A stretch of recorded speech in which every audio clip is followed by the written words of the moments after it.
نسأل سبحانه وتعالى أن يبارك في القائمين على هذا المعهد ولا سيما مدير هذا المعهد سلطان. نسأل الله سبحانه وتعالى أن يبارك فيه ويحفظه وأن يبارك في طلبته وفي الطالبات والأساتذة وفي المدرسات الذين أتوا إلى هذا المعهد المبارك معهد نور الجنة. نسأل الله أن يجعلنا وإياكم من أهل الجنة. آمين يا رب العالمين. آمين يا رب العالمين. بسم الله الرحمن الرحيم. Alhamdulillah wassalatu wassalamu ala Rasulillah. Amma ba'du. Beliau memulai tausiah beliau dengan mengucapkan alhamdulillah dan wassalam kepada Rasulullah sallallahu alaihi wasallam. Kemudian memulai dengan doa yang baik, doa keberkahan untuk hadirin dan hadirat semuanya.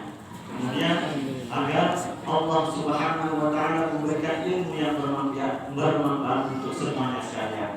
Kemudian dikhususkan untuk pimpinan pondok ini Kiai Suparman, kemudian untuk para bapak-bapaknya, murid-muridnya, kemudian untuk semua yang mempunyai kontribusi dalam pelaksanaan acara yang insyaallah diberkahi oleh Allah Subhanahu wa taala.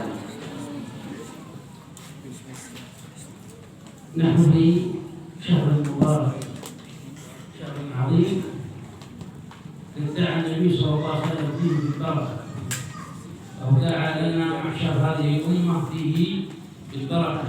قال كما جاء عنه صلى الله عليه وسلم أنه إذا دخل رجب قال اللهم بارك لنا في رجب وشعبان. لم يقل صلى الله عليه وسلم رجب قال وشعبان. أيضا شعبان من أشهر البركة التي دعا فيها نبينا محمد صلى الله عليه وسلم لنا معشر هذه الأمة بالبركة، ثم قال بلغنا رمضان. Beliau kemudian menerangkan bahwasanya kita senantiasa pada sore ini berada di dalam suasana bulan yang penuh keberkahan. Bulan yang didoakan oleh Rasulullah, dikatakan bahwasanya bulan ini penuh keberkahan. Itu semuanya didapati dari bagaimana Sayyidina Rasulullah SAW berdoa ketika awal bulan Rajab. Beliau mengatakan, Allahumma barik lana fi Rajab wa Sya'ban. Beliau SAW tidak hanya mengatakan bahwasanya keberkahan itu hanya ada di bulan Rajab, akan tetapi ada juga pada bulan Sya'ban. Kemudian setelahnya beliau berdoa agar kita senantiasa umat-umatnya diberikan kesempatan untuk bertemu dengan bulan yang mulia, bulan Ramadan. وما معنى البركة؟ البركة معناها هي زيادة من الخير، سواء كان من خير الدنيا أم من خير الآخرة. Dan beliau menerangkan apa itu arti barakah. Beliau mengatakan bahwasanya barakah itu ialah ziyadah minal khair, kebaikan yang lebih, porsi yang lebih dari kebaikan itu sendiri, entah itu kebaikan di dunia ataupun kebaikan di akhirat. إذا بارك الله لك في علمك أي نفعك الله به، فازددت به خيرا، وازددت به صلاحا، وازددت به نجاحا، وازددت به معرفة، وازددت به هداية. هذه هي البركة. Maka beliau menerangkan ketika kau mendapatkan keberkahan pada ilmumu, engkau mendapatkan sesuatu yang lebih. Dengan ilmumu bertambah pula hidayah yang kau dapatkan. Dengan ilmumu orang mendapatkan hidayah darimu. Dengan ilmumu kau mendapatkan dirimu lebih baik. Dengan ilmumu kau menjadi lebih bermanfaat untuk dirimu dan untuk umat sekalian. وإذا بارك الله لك في عملك ازددت به أجرا من الله سبحانه وتعالى، وازدادك هذا العلم قربا من الله سبحانه وتعالى، وازدادك هذا العمل نورا في قلبك. هذه هي البركة. Maka kemudian ketika mendapatkan keberkahan di dalam amalmu, dengan amalmu ini Allah Subhanahu wa taala menambah pahala yang kau dapatkan. Dengan amalmu ini Allah Subhanahu wa taala menambah nur, cahaya yang ada di dalam hatimu. Menambah yang dengan cahaya ini insyaallah hatimu akan lebih terang dari sebelumnya. فنسأل الله أن يبارك لنا أولا في علمنا، ويبارك لنا في أعمالنا، ويبارك لنا أيضا في أعمالنا. فمن بارك الله له في عمره، وإن كان عمره قصير، عمره 40 سنة سبحان الله، عمره 50 سنة، عمره 60 سنة، لكن ينفع الله به في هذه الدنيا، وينفع بتعليم الناس وإرشاد الناس والدعوة إلى الله ونفع المسلمين وخدمة المسلمين. يأتي يوم القيامة وله أجور كبيرة عظيمة جليلة، ويأتي ممن تعمروا أكثر منه وجلسوا السنوات الطوال، ربما أكثر من 100 سنة أو أقل منها بقليل، ولكن ليس له إلا الأجر القليل، مع أن هذا عمره أقل، لكن ماذا هذا أعطاه الله البركة في عمره، وإن كان قليلا فنفع الله به. Maka yang terpenting kata beliau, senantiasa bagi kita untuk senantiasa berdoa untuk mendapatkan keberkahan yang pertama pada ilmu kita, yang kedua pada amal kita, dan yang ketiga tidak kalah pentingnya agar Allah Subhanahu wa taala memberikan keberkahan pada umur kita. Karena apa? Jika Allah Subhanahu wa taala memberikan keberkahan pada umur kita, umur yang sedikit insya Allah akan bermanfaat bagi kita. Beliau mengatakan bahwasanya umur sedikit boleh, akan tapi jika bermanfaat, dengan umur sedikit itu kita akan mendapatkan sesuatu yang banyak. Jika Allah Subhanahu wa taala memberikan keberkahan di dalam umurmu, maka umurmu yang 40 tahun atau hanya 50 tahun atau sedikit dari umurmu, tapi di sana Allah taruhkan keberkahan, kau dapat mengajar, memberikan hidayah untuk orang, memberikan orang sadar ini dan itu, maka nanti di hari kiamat kau datang dengan pahala yang lebih dari itu, kata beliau. Kemudian nanti di hari kiamat ada orang yang umurnya 100 tahun atau lebih sedikit dari itu atau 80 tahun, tapi umurnya hanya umur orang yang sadar 80 tahun, hanya umur orang yang beramal 80 tahun. Lebih banyak pahala yang didapatkan oleh dia yang berumur 40 tahun, akan tetapi Allah Subhanahu wa taala memberikan keberkahan di umurnya yang sedikit itu. ولذا يقول بعض السلف الصالح من قال الأمل ساء عمله، الذي يفكر أنه سيطول عمره ولا يبدأ بالعمل الصالح ولا يبدأ يهتم بفعل الصالحات، هذا يسيء في العمل ولا يعمل الصالحات، لأن الأمل عنده طويل. عدل زلت صغير، عدل زلت شباب، كلما يكبر في مرحلة من مراحل العمر عدل زلت صغيرا أمامي العمر تجاهي، العمر زلت في هذا السن مبكرا. ولذا يقول الإمام عبد الله بن حسين الطاهر: ومن يقول إني صغير أصبر حتى أخاف الله حين أكبر، فإن ذاك قره إبليس وقلبه مقفل مرموز. Maka dalam memperingati bahwasanya kepentingan umur nikah, berkata salafus saleh, orang-orang terdahulu, orang-orang saleh terdahulu berkata, man qala amaluhu sa'a amaluhu. Barang siapa yang angan-angannya panjang, barang siapa yang angan-angannya masih umur saya insyaallah panjang, dia mengatakan angan-angannya panjang, pokoknya dia meyakini umur saya masih panjang, saya masih bisa beramal nanti dan nanti, maka sa'a amaluhu, maka dia akan beramal amalan yang jelek. Karena setiap dia meniatkan kebaikan, bisa nanti, ya sudah, ini saja dulu yang saya kerjakan, katanya. Kemudian maka dalam hal ini Al-Imam Abdullah bin Husain bin Tahir berkata, wa may yaqul shaghiran inni asbiru, dan barang siapa yang dia selalu mengatakan, saya masih kecil, sabar saja, nanti insyaallah saya beramal nanti, hatta akhafullaha in akbar, saya beramal nanti kalau saya sudah tua. Kalau saya sudah tua baru saya niat untuk takut kepada Allah. Fa inna dzalika darrun iblisu, maka sesungguhnya ketahuilah bahwasanya orang itu ialah orang yang diberikan tipu daya oleh syaitan. Wa qalbuhu muqaffalun maqmusun, dan hatinya ialah hati yang tertutup. Kurang lebih seperti itu. وإن ذاك قره إبليس وقلبه مقفل مرموز، لا خير في من لم يتب صغيرا ولم يكن بعيبه بصيرا. هذه النصائح والإرشادات من الإمام عبد بن حسين الطاهر للصغار، لها هذه قصيدة تقرأ الصغار حتى يبدأوا بالعلم ويبدأوا بالاهتمام والذكر من صغرهم. لكن نسأل الله السلامة والعافية، هذا الزمان لا ينطبق للصغار فقط، حتى الكبار الآن نحتاج إلى أن كيف نجاهد أنفسنا على طاعة الله، على عبادة عبادة الله على الاستقامة، ولا نقول لا حتى أكبر والسن أكون شيبة وأكون عجوز بعدين سأستمر في الطاعة وسوف أستقيم على طاعة الله. لا يفتح للشيطان بابا، هنا يدخل الشيطان من هذه المداخل. وإذا لا سيما طالب العلم لا يقول أنا لا زلت صغير، لا أهتم في حفظ القرآن ولا في العلم، فيأكل ويشرب وينام ويلعب ولا يهتم، حتى ما إذا كبر يندم يقول يا ليتني كنت مثل زميلي فلان الآن هم من الدعاة ومن العلماء، لأنهم جاهدوا أنفسهم واجتهدوا وصاروا دعاة إلى الله سبحانه وتعالى. Kemudian setelah Imam Abdullah bin Husain bin Tahir mengatakan, dan itu orang itu ialah hatinya yang tertutup.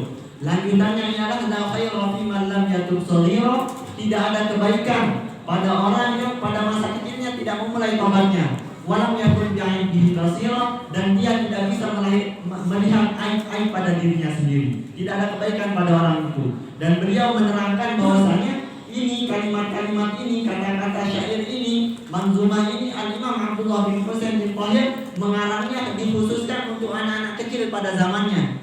Supaya apa? Supaya anak-anak kecil ini semangat untuk bertobat, memulai amal soleh, semangat untuk belajar. Akan tetapi kata beliau sesungguhnya apa yang kita dengarkan dari apa yang dikatakan oleh Imam Abdullah bin Husain bin Tahir, kita yang sekarang yang sudah besar sangat butuh kepada hal itu. Maka kita jangan senantiasa berleha-leha di dalam umur kita. Mari kita senantiasa, kita yang tua maupun yang besar, yang kecil maupun yang besar, sama-sama untuk semangat memperbaharui tobat kita, semangat menuntut ilmu, semangat memulai amal kita. Jangan nanti seorang thalibul ilm mengatakan tidur, makan, main-main, saya bisa belajar nanti. Sampai nanti akhirnya ketika sudah besar, alangkah kalau saya balik ke masa kecil, kayaknya saya bisa jadi teman saya yang sudah jadi tuan guru kan. Kurang lebih seperti itu kata beliau. فيقال فتب إلى مولاك يا إنسان من قبل أن يفوتك الزمان، لأن الموت لا يعرف الصغير ولا يعرف الكبير. كم من صغار نعرفهم ماتوا، كم من شباب ماتوا، كم من ناس في سن 10 سنوات، ناس في سن 20، ناس في سن 30، وناس في سن 40، وناس في سن 50، وناس في سن 60. كثير يموتون. فالإنسان يرجع إلى ربه ويتوب قبل أن يفوته هذا الوقت وهذه الفرصة بالرجوع إلى خالقك. فتب إلى مولاك يا إنسان من قبل أن يفوتك الزمان، يا أيها الغافل عن مولاه انظر بأي عمل تلقاه، أما علمت الموت يأتي مسرعا، وليس للإنسان إلا ما سعى، وليس للإنسان من بعد الأجل إلا الذي قدمه من العمل. أفلس الناس طويل الأمل وإلى الأمل فقد على الدنيا بعيد، مضيع العمر كثير الحيل، نهاره والله في بطاله ونومه في الليل بئس الحال. نسأل الله السلامة والعافية.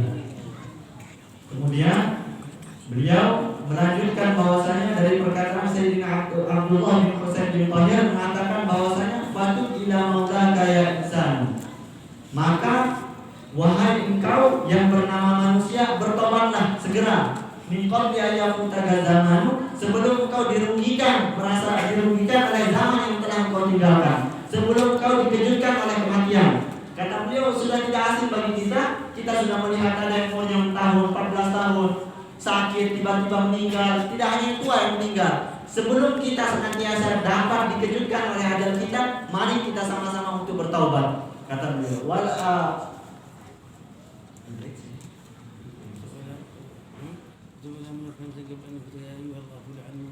ya ayyuhal ghafilu an maulahu unzur bi ayyi amalin tarqahu.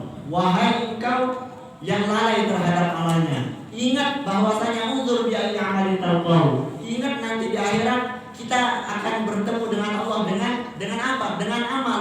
Maka sudah sehendaknya bagi kita, sudah semestinya kita di dunia ini menyibukkan diri kita dengan amal. Dengan amal yang dengan hal itu nanti kita akan bertemu dengan Allah Subhanahu wa taala di hari kiamat nanti. Kemudian janganlah kita menjadi orang yang naharu wa aqahu fil batar.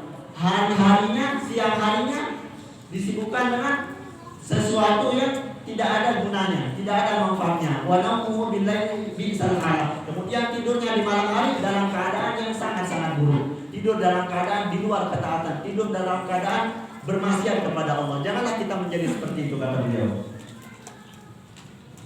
فنسأل الله سبحانه وتعالى أن يقبل توبتنا وأن يجعلنا وإياكم من التائبين، يجعلنا وإياكم من الآيبين، يجعلنا وإياكم من المنيبين، يجعلنا وإياكم من المقبلين على رب العالمين، لأنه لا ملجأ ولا منجأ منه إلا إليه.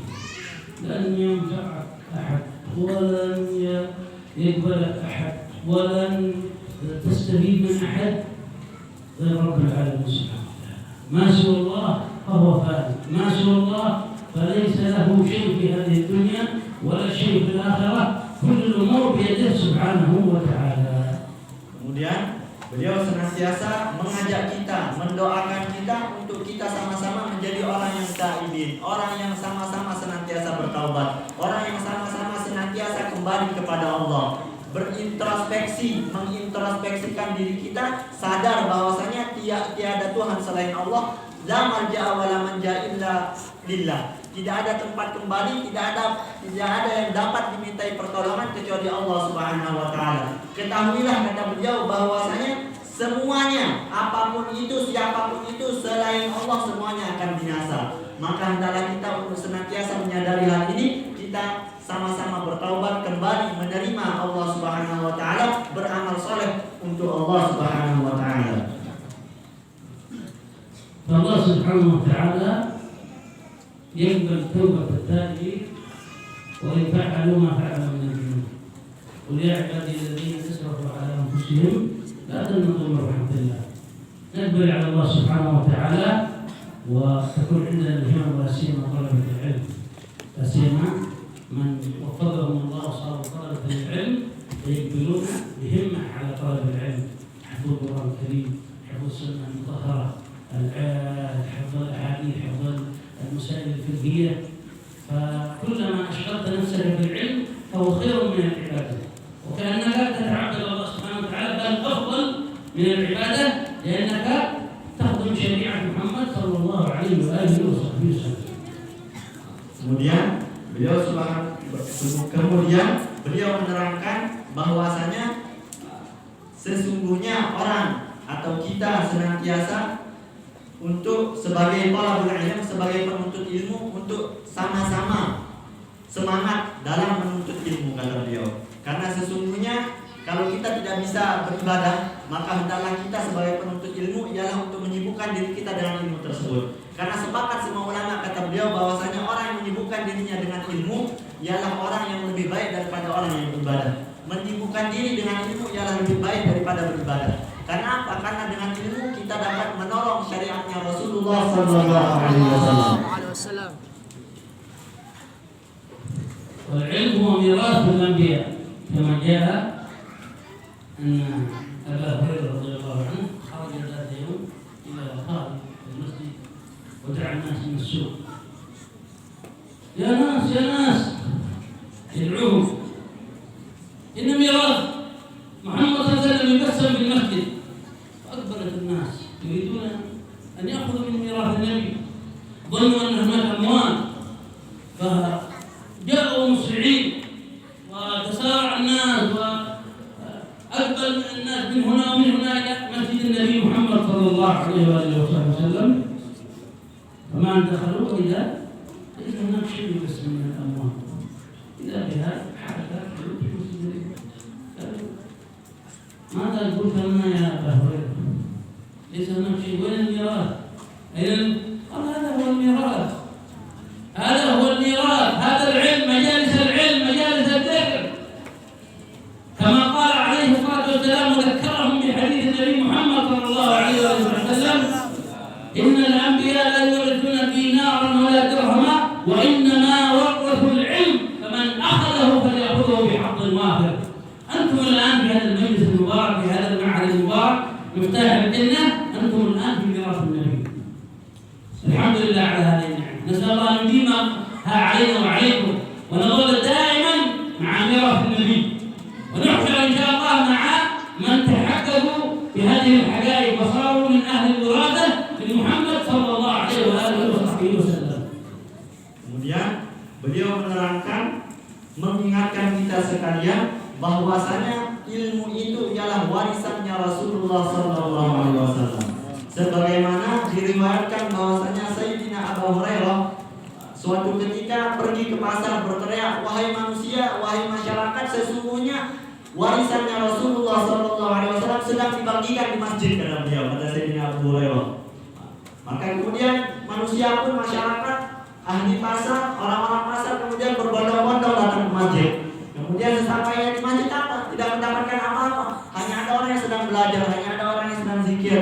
Kemudian mereka mengadu kepada Sayyidina Abu Hurairah, "Ada apa kau mengatakan kepada kami warisan sedang dibagikan, tapi kami tidak melihat apa-apa di sini," kata mereka.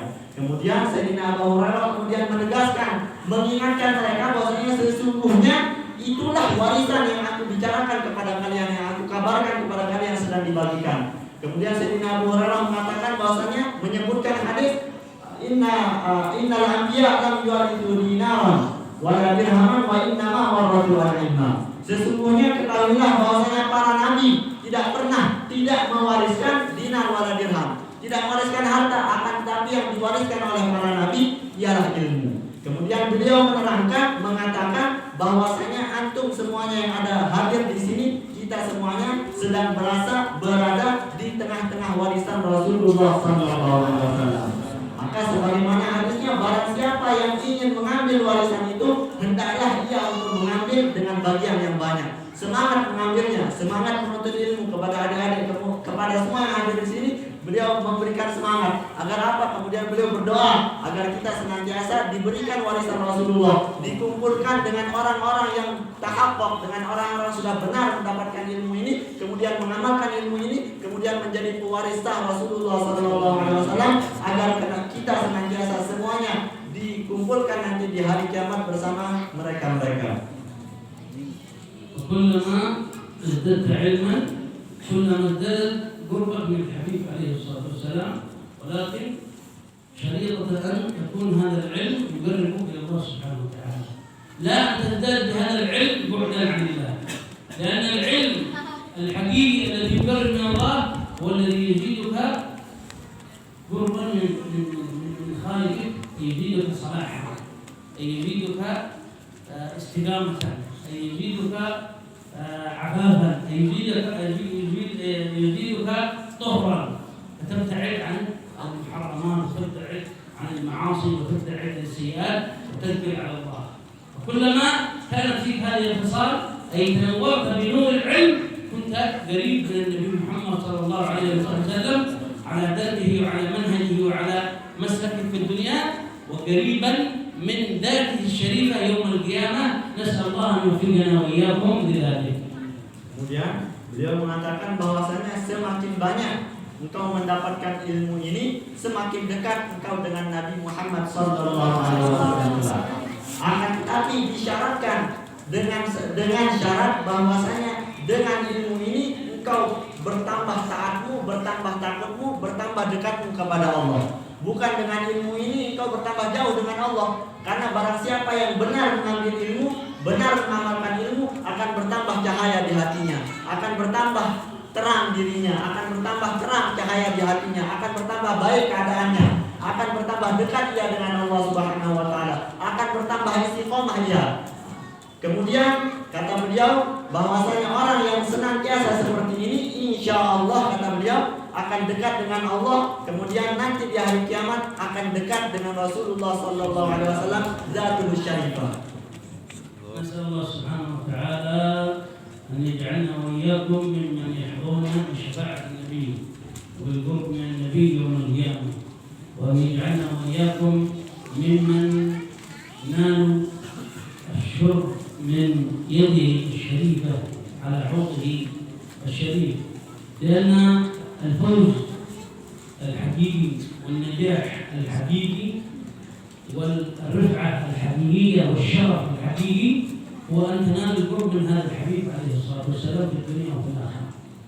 فمن نال القرب من هذا النبي محمد صلى الله عليه وسلم في الدنيا باتباع سنته وبنشر علمه وبنشر هديه وبالدعوة إلى الله، ونال الآخرة أيضا القرب منه وشرب من يده ونال مراقبته وشفاعته على الدنيا السلام، فليفوته أي شيء من الدنيا، إن فاته المال وإن فاته الأولاد وإن فاته المنصب وإن فاته الصحة وإن فاته أي شيء. ونسأل الله السلامة والعافية، ونسأل الله أن يكرمنا بخير الدنيا والآخرة يا رب. لكن من نال هذا الخير الكبير وهو القرب من النبي في الدنيا والآخرة فقد حاز كل الخير. نسأل الله أن يكرمنا وإياكم بالقرب منه في الدنيا وفي الآخرة، وأن يكرمنا بخيرات الدنيا وبخيرات الآخرة. آمين يا رب العالمين. Dan beliau mendoakan agar kita semuanya senantiasa menjadi orang-orang yang beruntung dengan mendapatkan syafaat dari Rasulullah SAW di hari kiamat. Kemudian menjadi orang-orang yang beruntung dengan mendapatkan minum dari tangan beliau, dari tenaganya beliau nanti di hari kiamat. Kemudian ketahuilah kata beliau bahwasanya barang siapa yang mendapatkan kedekatan yang dengan ilmu ini, insya Allah kita bisa mendekat kepada Rasulullah, mendapatkan kedekatan di dunia dan di akhirat. Yang bagaimana kita mendekatkan diri kepada Rasulullah SAW di dunia ialah dengan mengamalkan sunnahnya, mengamalkan ilmunya, menyebarkan ilmunya. Kemudian nanti dia akan mendapatkan kedekatan langsung dengan beliau. Sesungguhnya ini ialah kemenangan yang hakiki, kelulusan yang hakiki. Sesungguhnya ini ialah semua yang didambakan oleh orang-orang nanti di hari kiamat. Maka orang yang mendapatkan kedekatan dengan Rasulullah SAW di dunia maupun di akhirat nanti, jika nanti di dunia, jika ia di dunia hilang anaknya, hilang hartanya, itu bukan sesuatu kerugian. Akan tetapi itu tidak apa-apa kalau nanti di hari kiamat kita bertemu dekat dengan Rasulullah SAW. Akan tetapi beliau mendoakan agar kita senantiasa semuanya mendapatkan keberkahan, kedekatan, kemenangan di dunia dan di akhirat, kebaikan dunia dan akhirat. Amin. نسأل الله سبحانه وتعالى أن يوفقنا وإياكم بكل خير، وأن يرزقنا شفاعة النبي محمد صلى الله عليه وسلم، وأن يسقينا من يد الشر هنيئا لا نطمع بعدها أبدا، وأن يقبل توبتنا ويجعلنا وإياكم من التائبين، ويجعلنا وإياكم من المقبولين، وأن يغفر لنا وإليكم أجمعين. اللهم يا أول الأولين المتين يا رحمة الضعفاء والمساكين، لا تجعلنا والحاضرين ذنبا إلا غفرته، ولا دين إلا قضيته، ولا مريضا إلا شفيته، ولا مبتلا إلا عافيته يا رب العالمين. اللهم اغفر لنا ما قدمنا وما أخرنا وما أسررنا وما أعلنا وما أنت أعلم بنا، أنت المقدم وأنت المؤخر، لا إله إلا أنت. اغفر لنا يا الله، اغفر لنا عيوبنا يا الله، وجوبنا يا الله، حل لنا مطلوبنا، فرج على المسلمين يا رب العالمين، واجعل أخواننا وعلى أخواننا في سوريا وعلى أخواننا في اليمن، وأدم الأمن والأمان في اندونيسيا يا رب العالمين، وانصر بها الإسلام والمسلمين، وبينهم على هدي النبي الأمين محمد صلى الله عليه وسلم. سلنا بالحسنى وأنت راض عنا، واجعل آخر كلامنا من الدنيا لا إله إلا الله محمد رسول الله، متحدين بها ظاهرا وباطنا، حسا ومعنى إلى حضرة